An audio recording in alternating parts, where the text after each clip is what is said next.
Today, Cities of Migration travels to two continents, generation to generation, empowering newcomer families and youth. In the next hour, we will learn about programs from Wellington, New Zealand, and Toronto. These programs remove barriers and help build stronger communities. Joining us today are Di Daniels, who's the National Coordinator with the Computers in Homes from Wellington, New Zealand, and Agazi Afawerki, Director, Youth Empowering Parents from Toronto, Canada.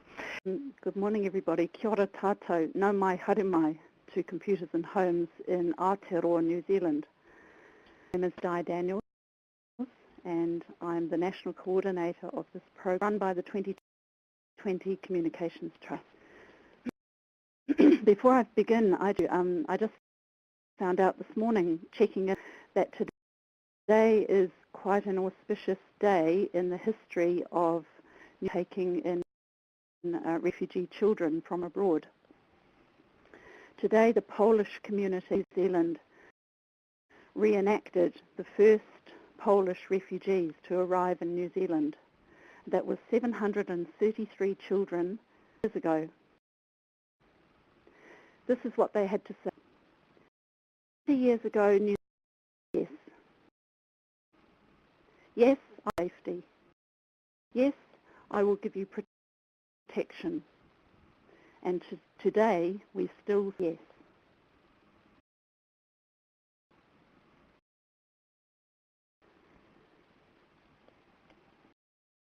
Today in New Zealand, it is morning. Well, not that early. It is 10, and I realise in Toronto, Canada, you're going into your evening. And around the world, everybody, no matter what time of day it is. I'm calling from my home, the Kapiti Coast, and it is part of the Wellington region, which encompasses city and closely linked cities, which really bust.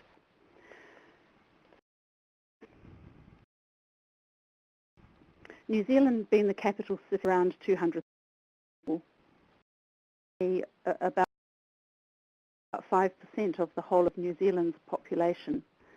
And this is in contrast to the largest city, 1 million. But it's clear that the rest of the world is Auckland City because of its size and its international connection.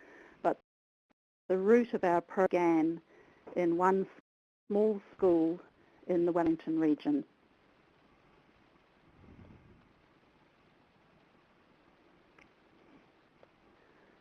So here's a panoramic shot of Wellington City itself. And just looking at where people were born, whether they were born locally or born overseas,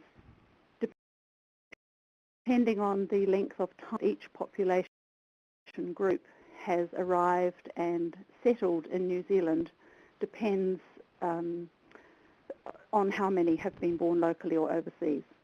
The indigenous Martians, called Tangawa, which means the land, see that only 1.8 of these people are born overseas. This is the indigenous population who have welcomed other streams of immigration in New Zealand. Next line is what we call Pākehā, which means settlers of European descent. That means fair complexion. You will see only 10% of those overseas, so were born locally here. The next wave of immigration into New Zealand of significance was people from the Pacific nations, Samoa, Tonga, Fiji, Vanuatu, Nauru, Tuvalu, probably small nations that many of you have never heard of, but very familiar to us in New Zealand. So you will see that 40% of those have been born overseas. The original Asian immigrants would have been almost exclusively originally from China and India. But in more recent years, there's a much more diverse Asian population in New Zealand, 75% born overseas. And the last group comprise mostly the refugee immigrants and family reunification people who have come probably more 10 years or so. And as you will see, most of those have been born overseas. So I'm really excited to tell you about the Computers in Homes program that we run. In the last census, which was just last year, it showed that 62,000 families with school-aged children not having a computer or access to the internet at home. And as you can imagine, this impacts very strongly on their opportunities in education. And with government transferring virtually all its services online, everybody is realizing now that there is a gap of a huge number of people who won't be able to access these services. Computers in Homes began in the year 2000 with the aim to raise the literacy excuse me, of children in low-income communities. And educating the parents and engaging them in their children's school is the crucial linchpin, the crucial touchstone of our program. We have coordinators working all around the country in 20 regions, and in particular we are trying to impact those areas that are really left behind. You will see the arrow shows the placement of Wellington, which is the white dot at the bottom of the map. And even within areas that look as if they are well connected, there are low-income pockets of families and communities which can be overlooked. So we're very careful to make sure that we include those.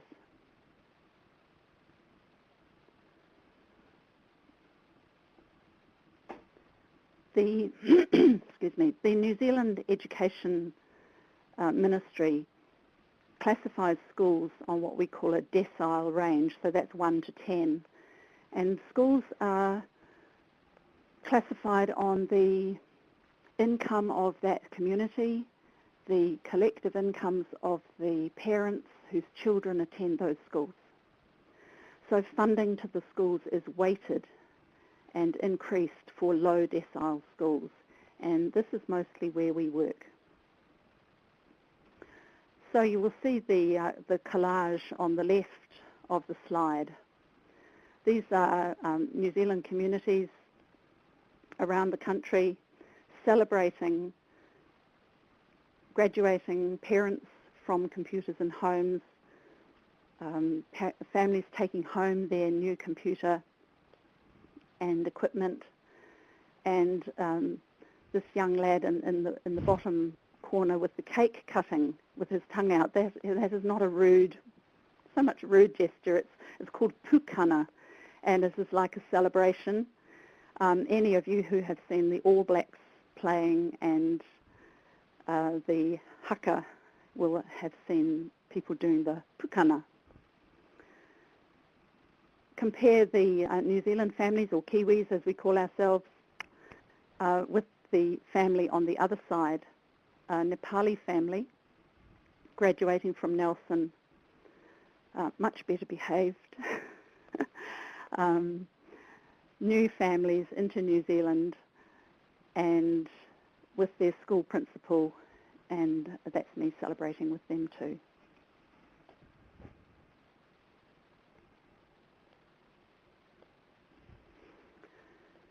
So let's have a look at what the Computers in Homes package includes. So New Zealand takes around 750 people, refugee people, into the country each year, and we have funding for 100 families per year. So we're hoping that we make an impact on that intake in 5 cities. Families receive a refurbished, high-end, dual-core computer running, yesterday's software. So this is up to date with what probably most schools would be running, most libraries and workplaces. Some components are new, and there's a 12-month warranty on the hardware. So every family must complete their training before the computer goes home. And how the core program, which rolls out across the country, has been modified for refugee families is there is extra training to include time for interpreters. Other extra components are the travel, childcare and refreshments, to make sure that people will actually attend and that there are no barriers for them. At the end of training, the family gets to take their computer home and they get 12 months free broadband. Now, since I uploaded this PowerPoint, that 30 gigabytes of data has been raised by our sponsor company to 50. So the families get 50 gigs of data and free unlimited YouTube, so that when the children or the family access YouTube, that does not eat into their data. So what's really important is the training, and then afterwards the technical support. The Ministry of Education funds this program and also funds a family liaison visitor who can be the first port of call for families if they need any support.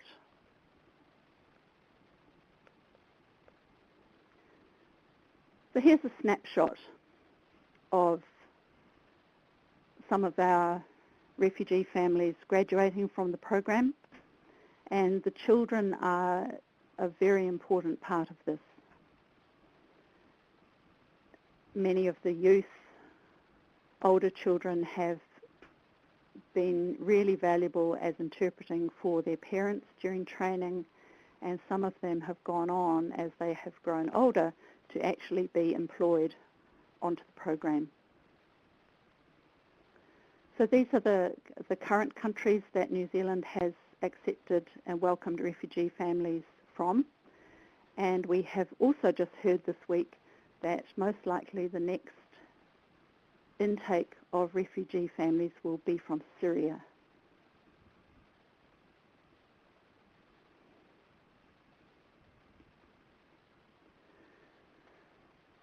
So a really important part of running a program like Computers in Homes is keeping a check on what difference it makes. Is what we are doing worthwhile? What sort of are we getting?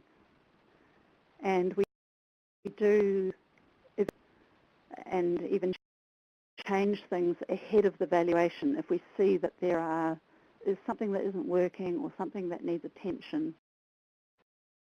We really remedy that and get creative around solutions the whole time. So here are some families. A mother of 10 from Iraq with 7 of her young children and older children there with her.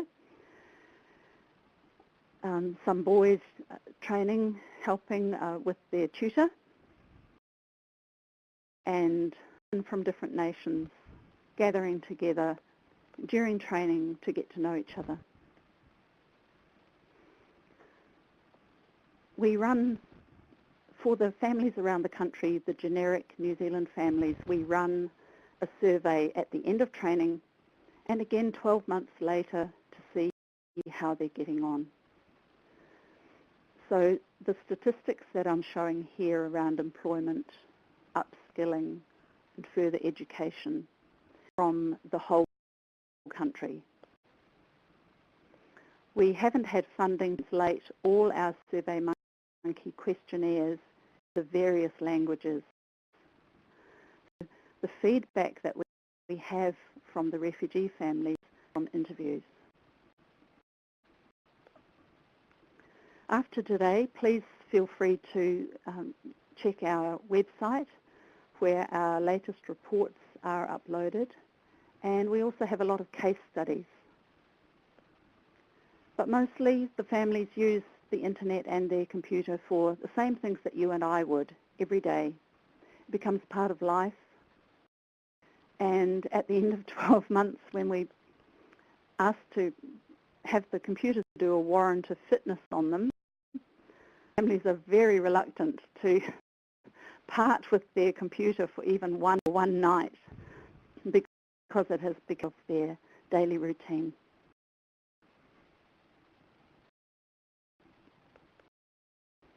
We do have many challenges, and most of them ongoing in various forms. So the first challenge we face every year is securing our funding and validating our program to receiving that funding. So we create strong community partnerships. We don't have a lot of business cash donations, although we do have support from an electronic company called Dick Smith. And most of our contributions from businesses are in discounted services. So that is for the computers, for the internet connections, for software. And we need to be making sure that our research is robust to support the ongoing support of our program. More and more people are not having fixed landlines. They tend to have prepaid cell phones. So this can make connection tricky. And we're always exploring options, naked DSL, and we have even set up a prepayment for the internet option for our New Zealand families. So just to make that clear, we are only half funded for New Zealand families, but for refugee families, we are fully funded for the internet for a year. That costs them nothing. Sometimes the school facilities are not enough for training a group of parents all at once, so we do supply the school with computers, which they get to keep. Sometimes transient families, we lose track. It's quite hard to be able to connect them as they travel around looking for and not settling in an area. Schools are at bring your own device, IOD, individual learning tablets, iPads. That means that for the families that afford this, that is fine. But in the communities that we will see an even greater, being created by news coming in and wanting to get their hands on them for their education. Set up time payment options for families to be able to participate in schools, BYOD.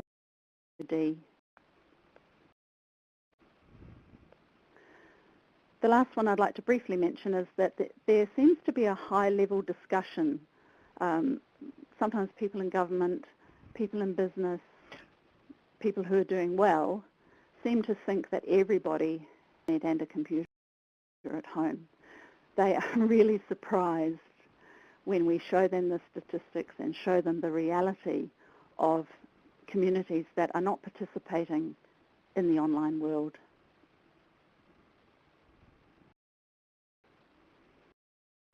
Here's a brief snapshot of some of the awards we've been very lucky to win or be finalists in. And these are mostly around excellence in providing education, in digital inclusion for the internet, and in diversity. So the Australia-New Zealand Internet Awards, Equal Employment Opportunity, Computer World Excellence magazine, and IT professionals. The last one down here in the corner is an award from the Human Rights Commission for our work with refugee communities.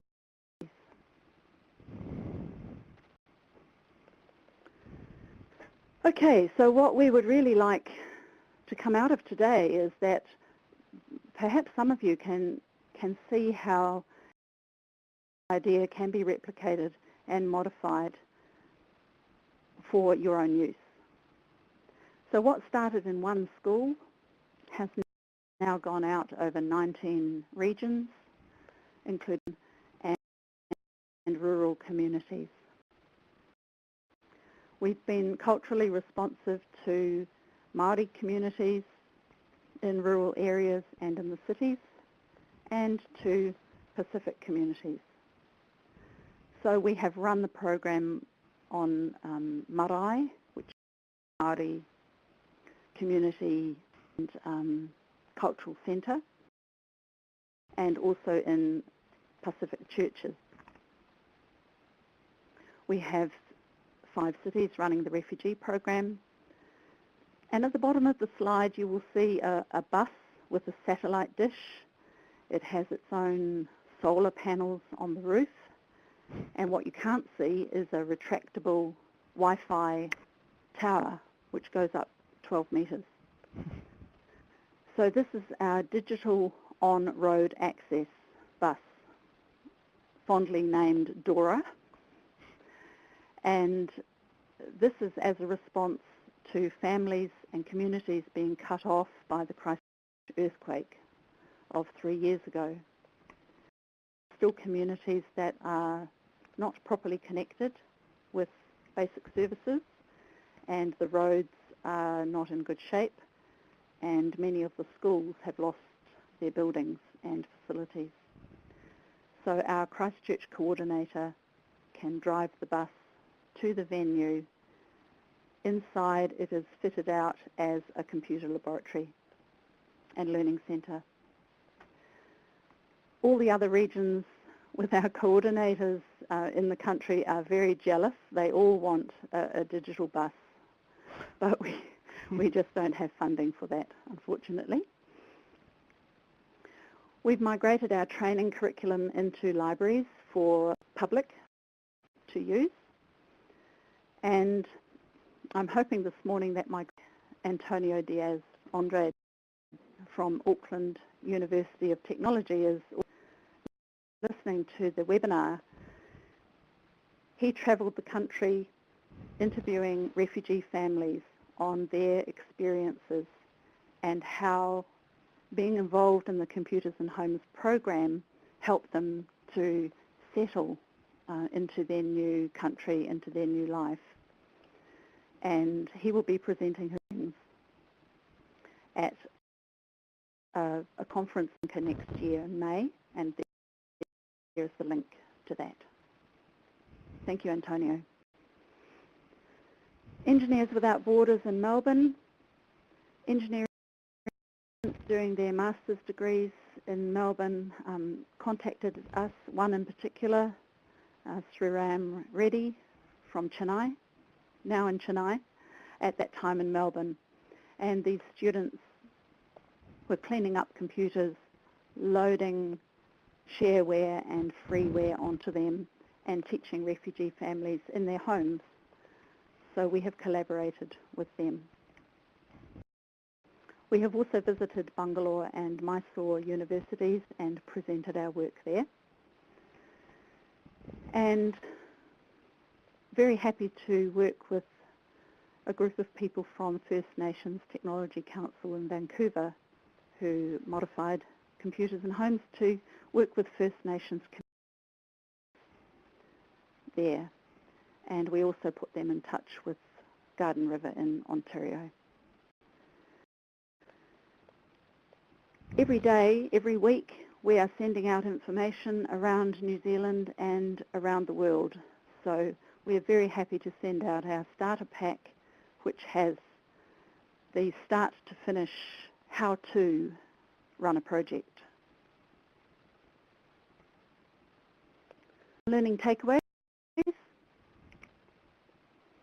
do's and don'ts really. Do create strong community partnerships. It is really important for the people that we work with out in community to know that we are not attached, that we are not selling them anything, an idea.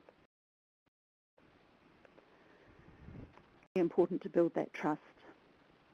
And for them, we're not here today, gone tomorrow, that the program has a sustainable vision. It's important for schools and communities to know why they want to be involved. This is not just a hardware dump of want computers.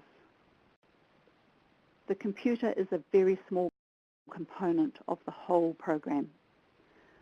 The key to it, training, good technical support, and good relationships. Do not come with training. And please don't send the computers home early before training is complete, because experience has shown that people don't come back.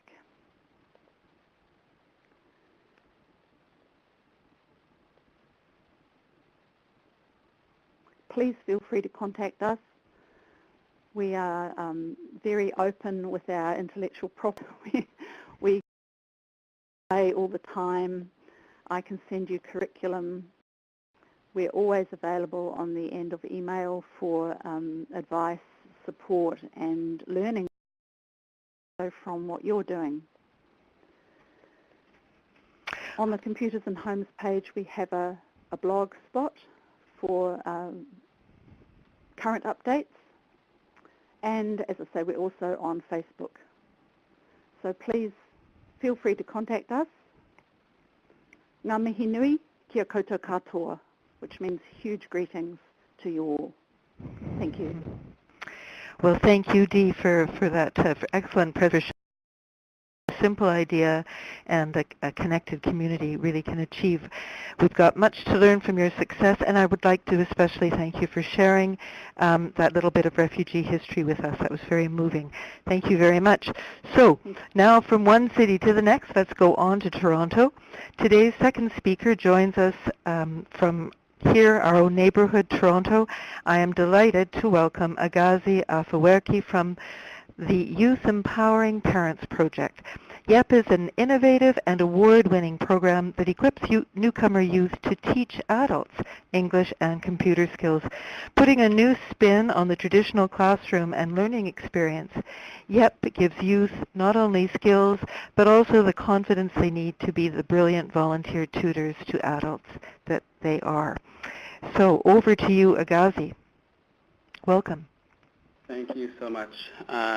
So thanks for the introduction. Again, Youth Empowering Parents, we train young people to provide one-on-one teaching skills to their parents or adults. So first, I just want to tell you a little bit about Toronto. About 50% of the population is foreign-born. An increasing amount are coming from countries where English is actually not a primary language that is spoken. And so when we ask a lot of adults, how are you learning your language skills, the questions that, or the answers that they give are from language training programs, from television, from their kids, and so on. And so a lot of them attend this type of classroom. You've all seen it. It's a traditional classroom. There's one instructor, and there's many adult students. They operate in schools, in community centers, in churches, in pretty much any kind of facility that is available to run this kind of classroom. There's many of them available, and they are free to participants.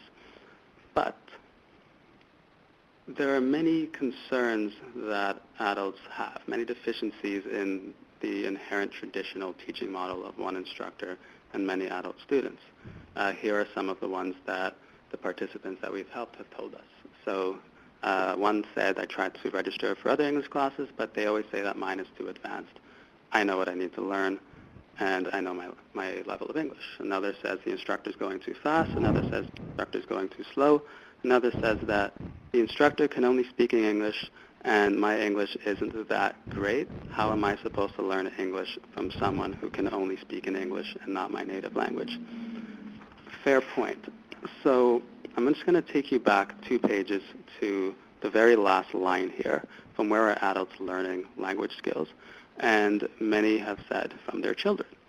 So we thought, well, what if we actually changed that traditional model into the YEP model, the Youth Empowering Parents model? And why not actually bring youth from home and into a classroom? And so we'd actually get youth to provide one-on-one teaching to their parents or to other adults in English skills and computer skills and pretty much anything that kids are already doing at home. At home, they're teaching them language, they're teaching them computer skills, they're teaching them how to use a digital camera or a mobile phone. A whole bunch of things are already occurring in immigrant households like this, where youth are taking on that teaching role. And so let's get youth to actually be those teachers. And instead of a traditional instructor, we would just bring in a coach. And the coach would, and I'll explain the coaching role in just a few minutes, but the role of a coach then would be to actually guide youth in being equipped to provide really effective one-on-one teaching. And so we started this in September 2010. And this is pretty much what it looks like. Just a couple of images to show you. We started with 10 youth and 10 adults. And since then, it's just pretty much grown to now we have over 800 participants. We operate multiple locations across the city and now in other countries. And it's always one-on-one teaching. The same youth will teach the same adult for the duration of a semester. And the youth would then would also be teaching the adult. It's an adult who speaks the same native language as them. So think of a Chinese-speaking youth would be paired up with a Chinese-speaking adult. So if there's any kind of language barrier, if there's any time where an adult doesn't understand what the youth is saying, they can always switch into the native language and explain things. And so there's always that level of comfort, and which has led to a fairly high retention rate, at least 80% among youth and adults. We do this in English, we do this in computer literacy, we've been doing it in health and financial literacy lately as well, and we're adding a whole different content that we can get youth to actually teach. So I just want to give you 2 examples of what the coaching role encompasses. So here's one example. The idea of a coach is not to pretty much tell youth what to do, it's to get youth to enhance their ability to teach. They already do this at home. If they have bad teaching habits, we're not going to break those habits in a 1-hour or 2-hour training session at the start of a semester. It's going to be something that takes time. So maybe here's one scenario that happened early on in one semester. So a youth tells the coach, my adult was asking, why are there 3 ways to open up the internet on a computer? I didn't really know what to say. Coach says, what do you mean? Do you mean the different internet browsers? Yes, she asked, why is there one with an E? Why does one have a blue circle with 3 colors around it? And why does one have a fox? I didn't know what to say. And so the coach would then ask the youth to try explaining it like shampoo. You can buy many kinds of shampoo at the store, but have their own preferences for which one they want to buy. And that tends to get them thinking in a bit more creative way to be able to explain things using everyday examples.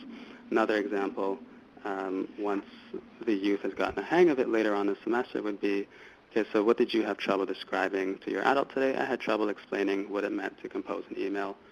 So now what do you plan to tell your adult learner next time that you meet? I'll explain it by making a comparison to writing a letter by hand to be mailed at the post office. And the idea is that over time, a lot of these youth, or pretty much all of the youth, have been able to understand how to explain things in a very clear and simple manner. And so there are definitely benefits to the model, and there are definitely challenges. The benefits are that, first, it's a natural dynamic. It happens at home, so there's not that much teaching, not much training required for youth. All of the youth that we ask, have you done this kind of thing at home? Every single one of them has said yes, for as long as they can remember. It's just a matter of refining those skills over time so that they can become effective teachers. Doesn't matter how young they are. We've been working with kids as young as 11 or 12 years old. The language similarities are pretty useful, and the one-on-one teaching really expedites learning. It's basically private tutoring offered for free by youth volunteers, their own kids or other kids who speak the same language that they do. It's very inexpensive to operate. Just think it's a room with computers or tables and chairs, and you're just getting kids and adults in there, and you have someone facilitating this classroom. The curriculum that we've developed is really easy to use. It's been replicated multiple times, and there isn't that much difficulty to actually use it.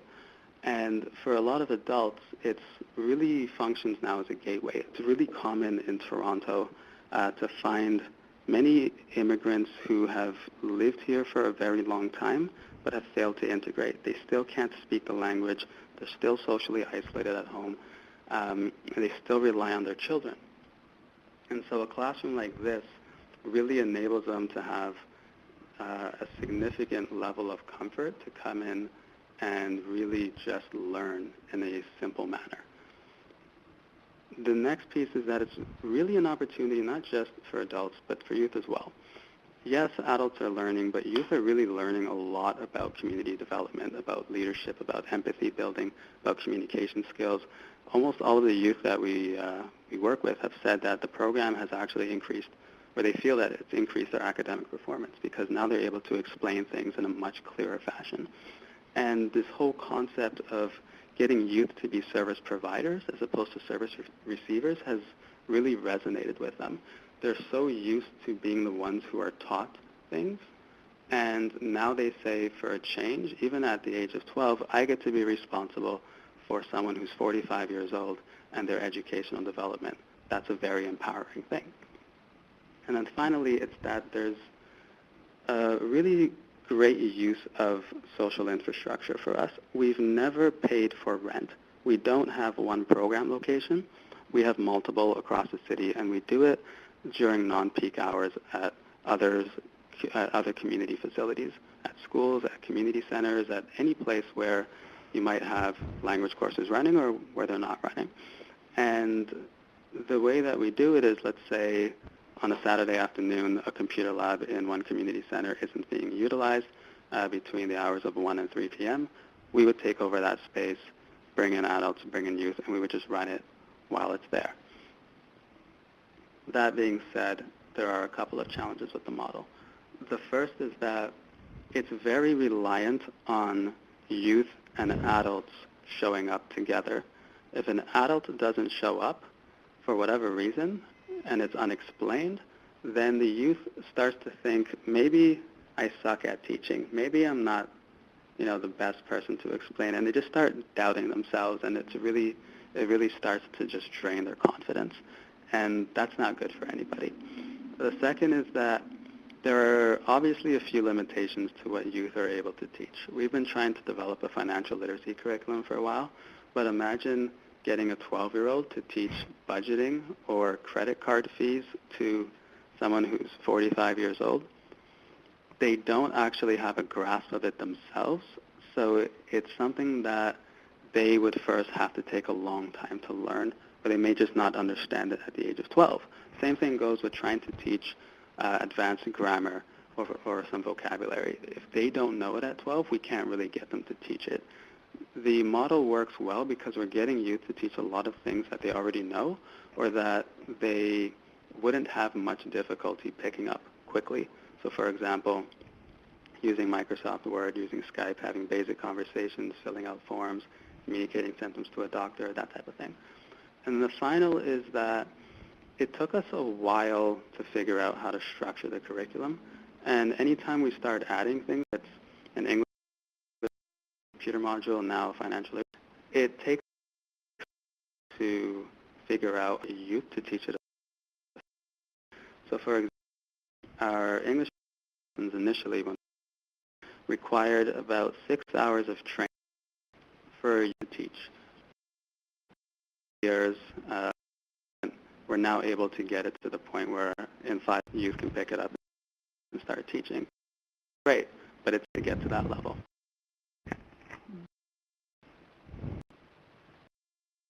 Okay, so just a few key to touch upon is that more than 80% of youth surveyed have said that the program has changed their views on volunteering. There's many, many studies in the past where you can find that people who are kind of forced into volunteering or who are volunteer experiences that they don't necessarily like are quite unlikely to volunteer. That's not the case with us. People volunteer an average of 50 or 60 hours within a year and continue doing it. And it's because they genuinely like what they're doing. They really embrace the role of being a service provider, and it's something that's quite empowering. The second is that youth are in a very unique spot to advance adult education. If you can accept the disadvantages, there are many advantages to doing it. And then the final is really the whole leveraging existing community space to do it inexpensively and really effectively. And so for us, the way forward right now is that we've been developing the program into a bit of a toolkit we call YEP in a box, and it encompasses everything: training materials, curriculum, all the resources that are needed to run this as easy as possible and as cheap as possible. And over the last year, we've been doing it not just across Toronto, but nationally, internationally. We're now in 3 countries. We're running 7 program locations. Next year, we plan to double the amount of program locations that we do. And we've been doing in the past, we aim to integrate the program into existing community infrastructure. Find some space that exists, take a few hours a week to block it up and run the program. And finally, we've been, again, setting it up so that the program can be distributed freely. All of the curriculum, everything that's there, we give it away for free, and we fund it on either the host organization funding it or finding a sponsor to do some kind of cost recovery structure. That's all I have right now. I think, Kim, you want to probably go into some Q&A. That's great. Thank you very much, Agazi, for showing us a terrific good idea and one that's traveled. And I'd just like to note that the YEP won an international Alliance of Civilization Intercultural Innovation Award in Doha. I think that was, in 2011? Yeah. And that was a very important form of recognition for what is really a wonderful project. I wish I could debate. So I hope everyone out there has learned as much as we have from these wonderful ideas. You know what we say, these good ideas travel. So you'll notice that there is now a poll on the screen. Let us know by answering to the poll like to adapt today's good ideas in your own city. You can cast your time before the session ends. It's confidential, but it's a very interesting source of information for us, so please do participate. So we've concluded the formal presentation in our webinar. Thank you very much again to our speakers. Let's move to the Q&A. And I'm going to open with the first question by asking our speakers about basic computer skills. Basic computer skills, of course, are essential skills in today's wired world, but being connected is about a lot more than web smarts. So perhaps you could just comment about how your programs connect young people or marginalized newcomer communities to mainstream communities. And perhaps we'll ask Dee, please. Oh, thank you, Kim. Yes, the basic ICT skills are important, but what we find is really important is that parents are actually involved in what their children and youth and as Agazi has highlighted, also back the other way. But real digital inclusion, being connected, is not just about fat pipes, fibre cabling, and our government always talking about that 75% of New Zealand will be connected to the ultra-fast broadband network. That is access, but the area we work in is inclusion, is how does everybody actually get to use that and be included in that. Very good. How about you, Agazi? How does being connected at YEP bring young people and excluded communities into the mainstream? And another question, and again, to comment on your organization is funded. That question always comes in these webinars. And someone named Gifty Nelson would also like to know where to get resources for YEP in Canada. Okay, so we're funded with, so we have a mix of different funders. We always look for sponsors to a particular community. And then at a national level or organizational level, we have our own funders, corporations or government or whomever. As far as who the people are that are actually, one of the reasons it's so cheap is that the average age of a coach is about 19 years old. We actually discourage teachers from taking on the role because a teacher's basic instinct is to teach, not so much to coach. And so we get a lot of young people involved, alumni from the program, that kind of thing. So funding-wise, we haven't had much difficulty because there's not much funds that are required to operate it.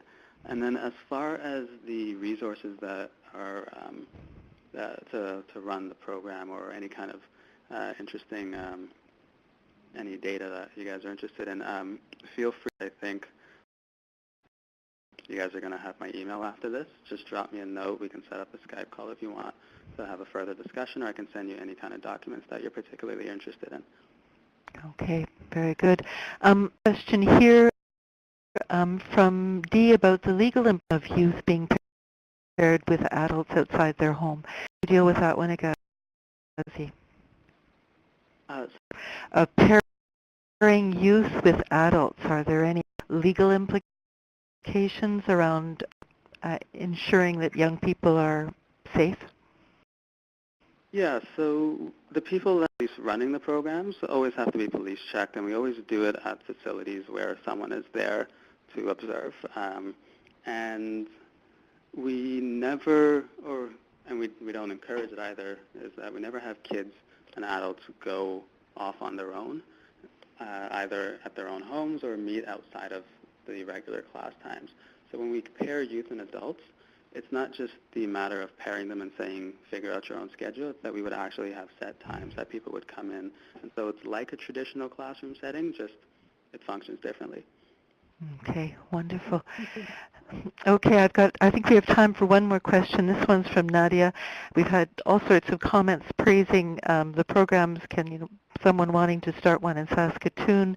Lots of accolades for both of you. But Nadia has a question for, she wants to know whether schools are recognizing the voluntary work that are being done by the youth, the skills and responsibilities that they're building, etc. And does the coach organizer have any contact with the schools and that could formally help youth towards their school achievement?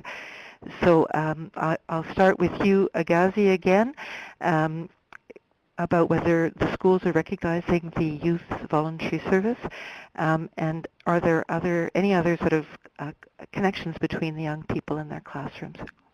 Yeah, so in Ontario, so in Toronto where we're based, high school students are actually required to volunteer 40 hours of their time before they're eligible to graduate. And so this counts as one of those volunteer opportunities.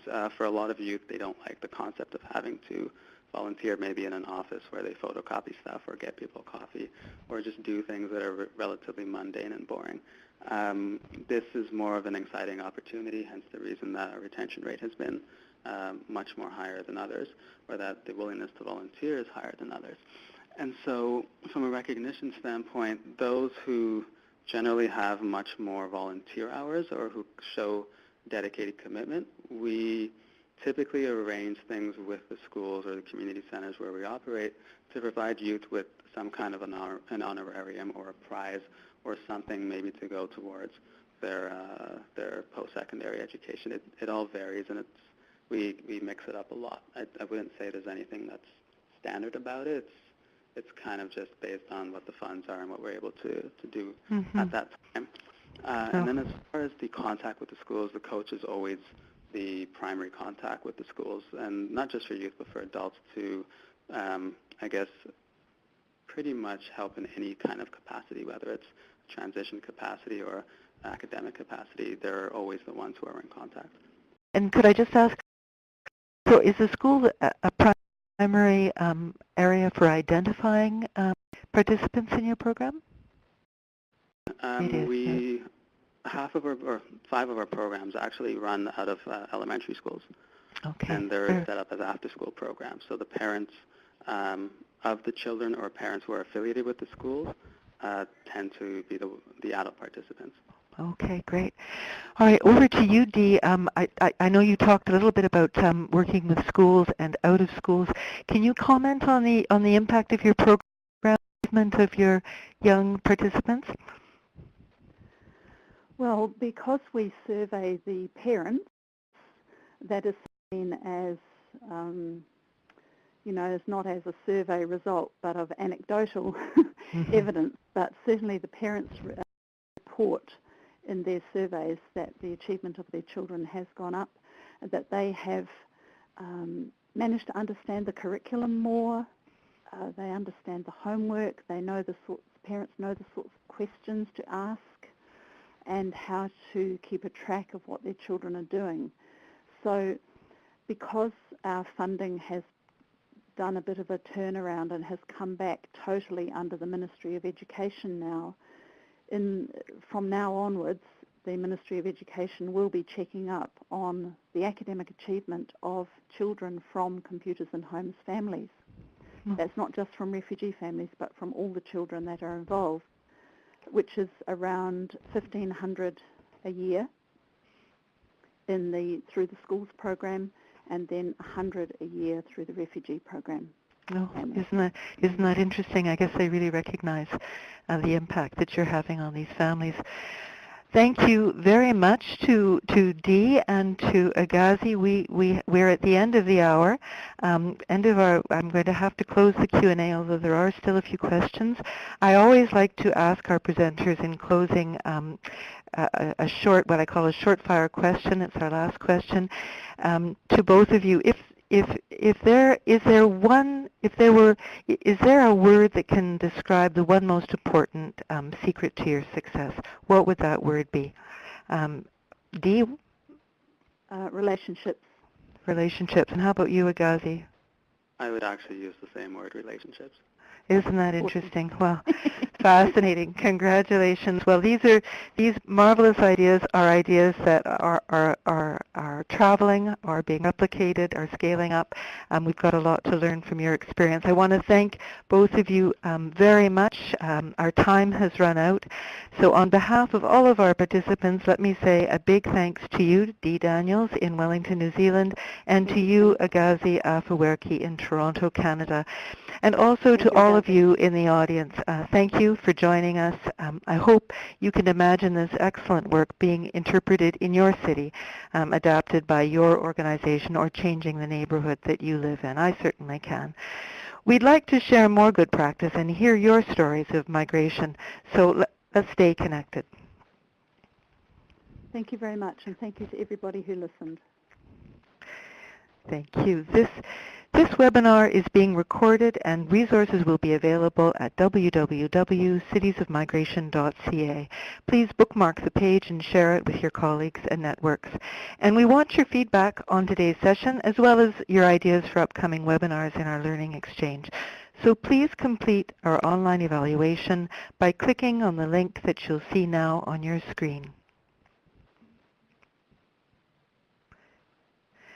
Today's webinar is brought to you by Cities of Migration at the Global Diversity Exchange, where local meets global to put great ideas to work in cities like yours.